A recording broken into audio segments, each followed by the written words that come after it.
Good evening and welcome to the Business Day. I'm Vashon Brown. Supreme Ventures has acquired a majority stake in microlending entity Macala Financial Services, the acquisition which was made through the gaming company's fintech arm. Now, meanwhile, the International Monetary Fund, IMF, says the COVID-19 pandemic's resurgence threatens to thwart an uneven recovery in the region and add to the steep social and human costs.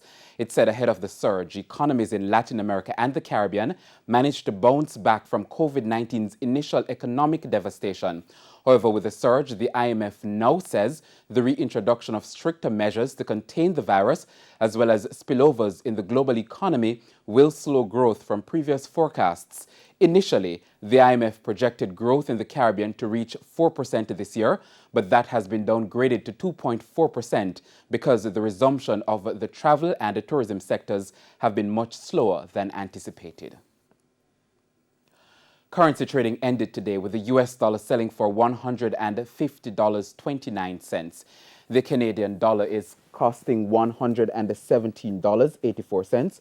The pound sterling sells for $209.84, while the euro now costs $186.61.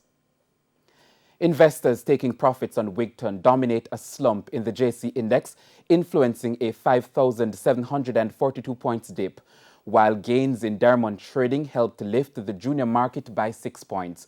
However, investors in Siboney fared the best, posting a better than 16% gain today.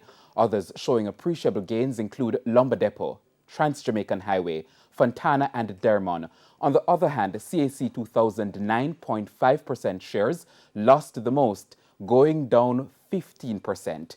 Key Insurance, Epley Caribbean Property Fund and its 8.25% preference shares, along with Sagicor Real Estate X Fund, were the biggest losers on the day. And that's the Business Day. I'm Vashon Brown. Have a good evening.